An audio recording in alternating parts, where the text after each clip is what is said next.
And take a look at that accessory for that 8mm video deck that I worked on, the PCM adapter. We're going to take it apart, show you guys what's in there. There's a lot more in there than you would imagine. Tons. It's full of parts. Let's check it out. Right, so in this video we're going to take a look at that PCM adapter, the PCM-EV10. Just showing you guys the waveform. This is on that EVA300U. After I finished the video, I just spent another couple minutes just tweaking the waveform, and as you can see, the waveform is absolutely perfect with that replacement head that came from the camera. And I've since gone back, and there's fast forward. That's what fast forward looks like. As I fast forward, and rewind would obviously look the same. I went back and I dubbed the tape, so I've got PCM on this entire tape, my test tape, so I can select either the original soundtrack or a combination of both. Anyway, so there's the machine. Disconnect my scope because everything is perfect on here. Now I'm just going to put this machine together, and then we're going to take this one apart because I want to show you guys what's inside one of these PCM processors. Something that I've never seen the inside of one, so I think this would be kind of cool to take a look inside and see what makes this thing tick. But a very complex setup because, again, this is a VCR, but all 8mm format had that reserved area of the tape to add PCM, and this allows you to do it. So there's a lot more than just the, there's a lot, I guarantee you there's going to be a lot of circuitry inside this unit. Even though I've never opened one up, I can pretty much guarantee it's going to be jam-packed with circuitry. So let's get in on that and see what it does. Before doing that, I'm just going to put a little bit of sealant on the screws here. So I'm going to just eject the tape first, so I don't have any tape in the way here. I'm just going to put a bit of nail polish. This is just clear nail gloss. It's as long as it's enamel. Anything that will just stop these screws from turning. So we'll just get a little brush out, and we're going to just put a little drop right here on top of this screw. And we'll do the same for, I don't think I touched that one, but I'll do that one as well. And of course this one here. This is just so that over time any vibrations or anything won't allow that screw to turn. So that part's done. I'm going to throw this machine together and we will get with tearing down the other one. So on the back of the VCR there's this PCM processor connectors that people in Europe recognize as a SCART connector. Well, it's not quite a SCART connector. You can see a SCART connector. This is squared off. It doesn't have this angle on here. So they basically took what was the standard SCART connector and they modified it so that the plugs were not compatible. If we look at the plug here, here's the plug that plugs in, and it's got this angled piece here. This side looks the same, but this is different. If we look at a real SCART connector, they call it the Euro AV connector, also known as a SCART connector. And you can see it looks strikingly similar, other than the fact that there's a notch in the top of this one here. So that's to prevent someone from trying to plug it in, because I'm sure that if you could plug it in, bad things would happen. And of course that's on the top of the, or that's on the back of my Samsung SV, is it 5000 that I picked up for $25, steal of the century at the local second-hand store. You never see that these days. This would probably be priced at $249 now, because the second-hand stores have gotten wise to what the outrageous prices of some of this crap has been selling for on eBay. So they are now not passing on their savings. They get it donated to them, and then they just jack up the price. But I bought this one for 25 bucks. Anyway, what we're interested in this video is looking at the PCM processor. It has a line input and has two line outputs. One that's currently going to the amplifier. I can unplug that for now. And we'll just disconnect the power as we're going to open this unit up. One of the nice things about all these old machines is that they all had convenience outlets. And speaking of convenience outlets, and I'm dead serious here. You know how many times I got sent out on service calls for people? They say something's not working. They had it in a cabinet, of course. They had the same cord plugged into the convenience outlet, and they get it called out on a dead set. I walked into the house, and, oh, let's plug this into one that's live. You would think I'm joking, but I'm not. And then they get pissed off because the service calls at the time was $40 for a truck roll. Then they got pissed off when you charged them $40 because they were an idiot and they refused to pay. I'm sure you've heard the saying, you can't fix stupid, right? All right, the big reveal.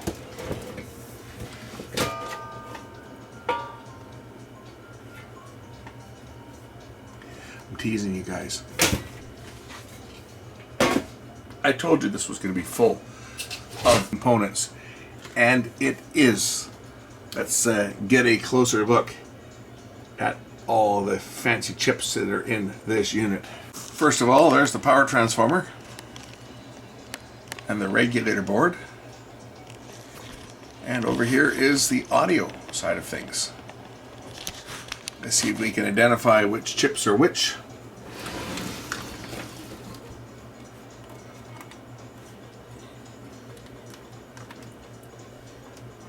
It's got the multiplex decoder for, looks like for a stereo TV. Maybe it's not populated. System control, what the heck is system control for? It's got a system control on here. And this is just a dumb processor, so why all the circuitry? Well, because this has to be able to communicate with the microcontroller on the VCR and control the timing for inserting that audio signal. Because when it goes into record or into dub mode, this is actually turning on the flying erase head to erase the previous data that was there so that new data can be laid down. So it has to control pulsing the flying erase head at the appropriate time to erase the previous audio so that new audio can be put down over top of it. And that's all done through this unit itself. So there's a lot more to this than a lot of people would think. So here's what we've got. We've got, looks like this is our analog digital controller over here. This is our A to D converter. I can say that with confidence because it says A to D gain right and A D gain left over here. I think this is our DA gain. So that's your digital to analog gain. AD gain left, AD gain right, DA gain.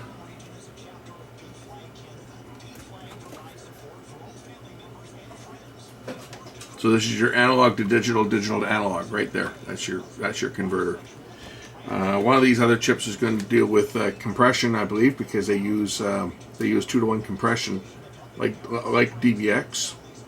That's probably the CX20148 is likely involved in that. Yes, it is. Noise reduction right there. NR. This is your noise reduction circuitry. Some op amps over here. Inputs and outputs. Input is that one.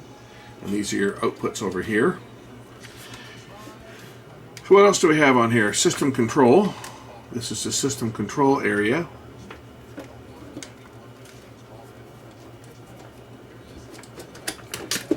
Let's take a look at some of the other stuff that's on here.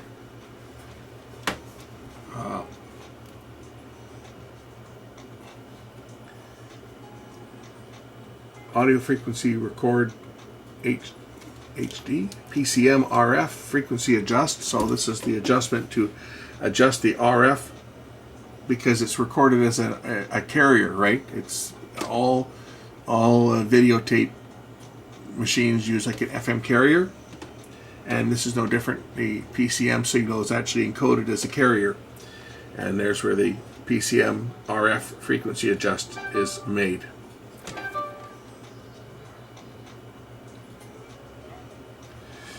AF record HD.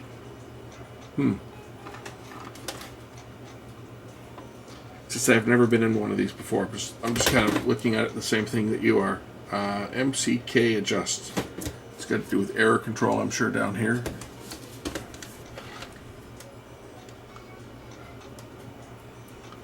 I'm certainly not going to touch anything. This is a PCM circuit in here. A to D, D to A converter. The PCM processing is down in here.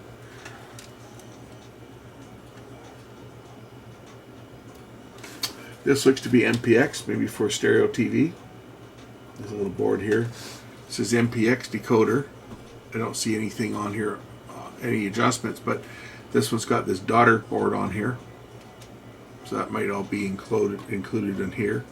I'm sure it does do the MTS because it would record stereo and would also record SAP for dual language, and that would be done in this section here, I'm sure. Again, this was noise reduction, MPX, bandpass filter, so it does have MPX on it for multiplex recording. That's all done in here. And this might even be the noise reduction for stereo TV through MTS. I can confirm that because I can hook up mono level over here. I can hook up a stereo cable to it and see whether it actually lights up and shows me it's a stereo signal. It should. This should process an MTS stereo signal. Fortunately, I have MTS modulators, so I can confirm that it does. But anyway, that's the inside of this unit. I figured I would just do a quick video to show this off because these are actually quite rare, these units. I've only ever seen one, and that was one that we had in the store. And it probably was this one that was sold with this machine, because the guy that sold me this is in my town, and it was probably purchased 40 years ago. Maybe his parents purchased it or something, but it was probably purchased 40 years ago at the shop that I worked at. Interesting thing about this is the serial number. This is number 66, A10066. The A and the first digit would indicate the factory where it came from, and then the serial number starts out of that after that. So everything would start, it would have started at A10000 for the first one, and then A10001 for the second, and so forth. Anyway, that's indicates that this is a pretty low serial number unit and relatively rare. I'm going to plug my MTS cable in, and we'll see whether this thing lights up and shows that it does in fact decode stereo, because it should. Well, I was wrong. There must be a second model that they offered that had MTS, because this is not showing stereo when I'm tuned into an MTS broadcast. It only switches to stereo when I switch the audio input select to line input, and the stereo light comes on. So I figured for sure that this would record stereo off of an MTS broadcast, but in fact it does not, because I am tuned to an MTS signal from my modulator, and that's definitely not stereo.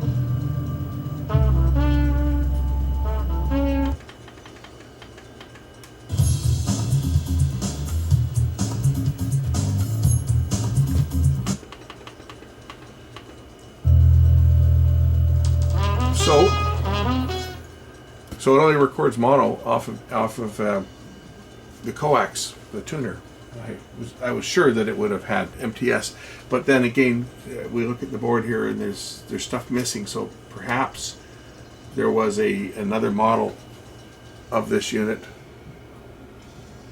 that did have MTS, and they populated the board, because you can see there's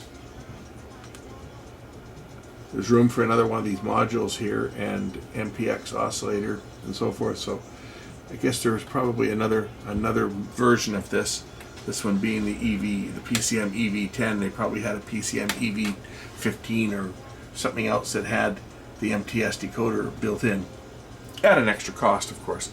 Anyway, I just figured I'd show you guys this thing. I think it's kind of cool. There's nothing really to see on this other than a bunch of chips, but there you go. So there's playback of the tape after I've dubbed in the PCM soundtrack for it. 8mm video looks actually pretty good. It does have a better picture than VHS, and I think it even had a better picture than Betamax of the day. Of course, we're talking regular Video 8, not High 8. High 8 had an even better picture than this. High 8 was close to being broadcast standard. It was certainly broadcastable. But the Video 8 format came first, And Sony's idea behind Video 8 initially was to take on VHS. They wanted this to become the format that people would use to time shift and to rent movies. They even published some movies on 8mm. A lot of them were used in airlines because, of course, for the in-flight movies of the day, it was made a lot more sense to use 8mm video as opposed to VHS, just because of the size. In an aircraft, you've got a lot of limitations for size, so having the playback machine as small as possible just made a lot of sense. And 8mm was a great format because of the recording time. You could get up to 3 hours in standard play or SP speed on a tape, and up to 6 hours on a tape. Not any ordinary tape, but there were long tapes that were available. I'll show you a couple of them. Maxell was one of the companies that made a longer tape for 8mm, 180 minutes in standard play. As you can see here, 6 hours, 3 hours in standard play, 6 hours in long play mode. And that's for NTSC. In PAL, I believe it was 90 minutes where the 120s became 90 on PAL, and 3 hours on LP. So these would have been 2 and 4 hours, I believe, on PAL. These were NTSC, but anyway, I used to use these tapes a lot. This would have digital 8 recording on it, because on digital 8, of course, you got like half the amount of time. So a 120 became 60 minutes on digital 8, and a 180 would become 90 minutes on digital 8. But in the LP speed, because digital 8 also had an LP speed that took the standard 120, and SP on digital 8 became 60 minutes, but it became 90 minutes on LP.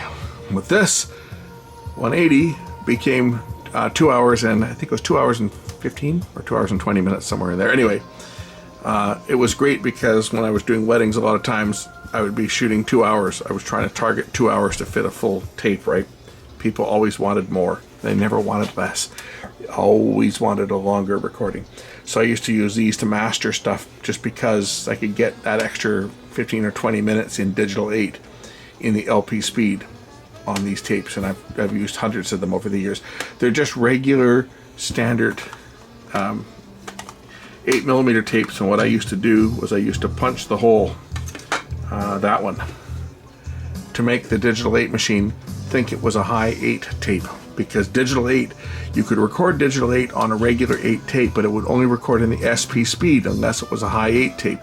So I used to trick it into thinking that it's a high 8 tape, and then I could record in LP on these tapes. But in analog, one of these tapes would give you 3 hours or 6 hours. And that was Sony's big plan, was they wanted the 8mm format to become a standard for home video. Sony knew that Beta was already dead as far as the home video market went.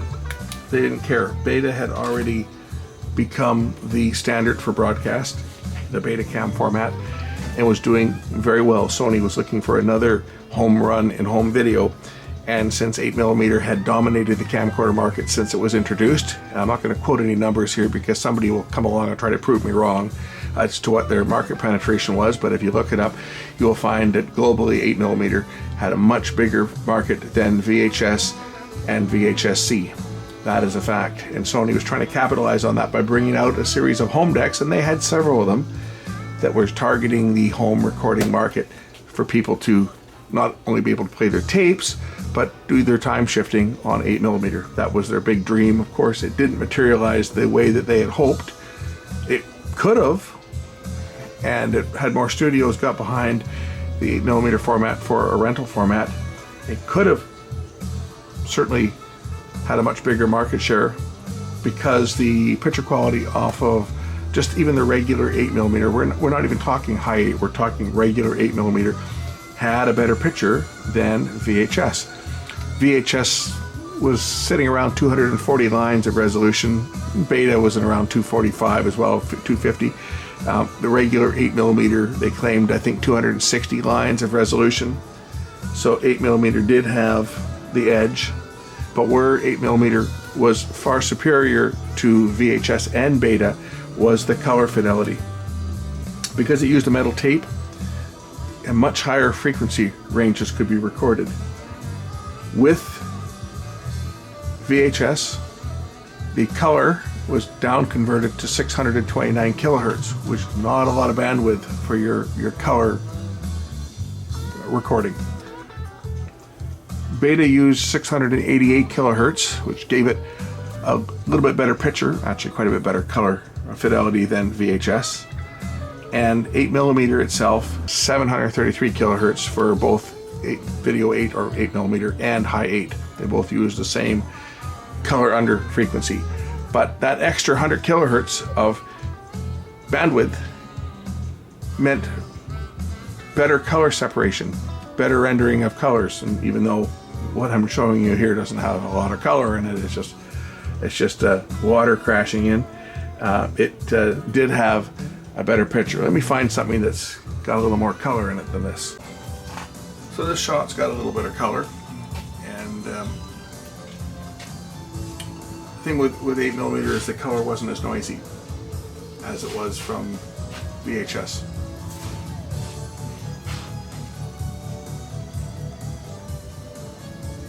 But it was a good format for camcorders for sure.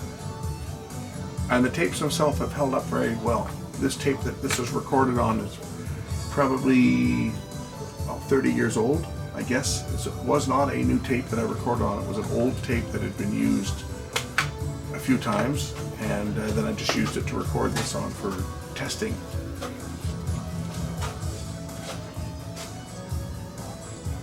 But the 8mm tapes themselves actually held up very well. There's certainly been mold problems, but mold affects VHS tape equally as it does 8mm, and that all has to do with how it was stored. I've not had a single tape of my own go moldy. That's basically how it was stored. People storing tapes in damp and dark conditions, high humidity and so forth, was the biggest problem with mold. Of course, the biggest problem with mold is it causes the tape to tear, because the 8mm tape is very thin and quite fragile. But mold was not a problem. There was not something that affected 8mm tape alone. It did affect VHS, and it affects audio tape as well. It's just to do with storage. But these tapes themselves have held up very well over the years. And yeah, you get the odd dropout from them, but then all tapes themselves will eventually have dropouts. Sony had some issues with some quality issues on some of their high 8 tapes, contaminating heads, because there was some batch that had bad binder on it. But my Maxell, TDK, and Fuji tapes have never had a fault as far as the tape quality itself goes. Anyway, that's just a little bit on the 8mm format. And it's still one of my favorite analog formats for video. High 8 and regular 8, great little format for analog video. And of course, I still like my Beta machines. Beta was my first video machines were Beta. There's a lot of people that still follow Beta, but you know, what can I say?